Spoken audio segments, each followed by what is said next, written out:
Di sini saya akan melakukan tutorial tentang uji menurut. Menurut ini merupakan uji statistik non-parametrik untuk membandingkan dua kelompok independen atau tidak berpasangan untuk melihat apakah adanya perbedaan nilai di antara kedua kelompok tersebut. Di sini sudah ada data kelompok 2, yaitu perlakuan dan kontrol. Untuk pengujian manual ini kita menggunakan software SPSS. Karena software SPSS ini tidak bisa membaca variabel dalam bentuk huruf, sehingga kita perlu mengubahnya dalam bentuk angka. Untuk kelompok 1 itu kita untuk perlakuan, dan untuk kelompok 2 itu untuk kontrol. Kita bisa copy terlebih dahulu, kemudian kita masuk ke software SPSS. Kita copy. Untuk namanya kita bisa ubah.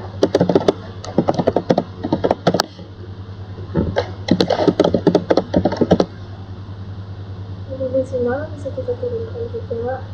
Dan untuk value-nya,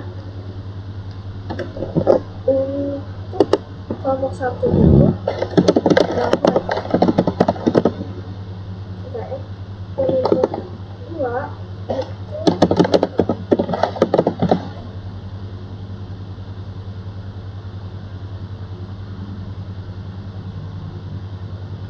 sebelum kita lanjut ke uji matematik, ada baiknya kita perlu melakukan uji normalitas untuk melihat apakah data yang kita gunakan ini termasuk data yang berdistribusi secara normal.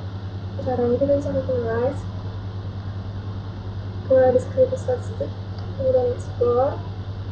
Untuk kelompok kita bisa masukkan ke factor list dan nilainya kita masukkan ke dependent list. Gradient plots-nya kita bisa checklist yang normality plots, kemudian oke. Di sini kita bisa lihat untuk nilai signifikasi dua kelompok perlakuan dan kontrol. Jika nilai signifikasi lebih kecil dibandingkan 0,5, artinya data tidak berdistribusi secara normal. Tapi jika nilai signifikasi lebih besar dibandingkan 0,5, artinya data berdistribusi normal.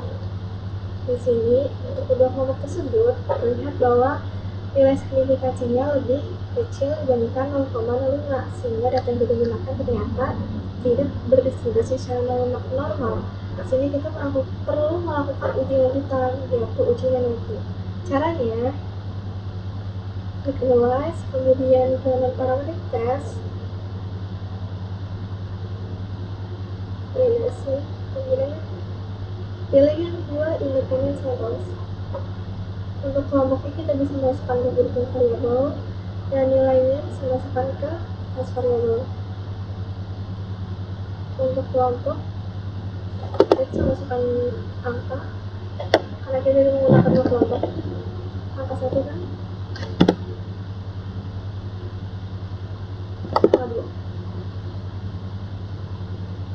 Kemudian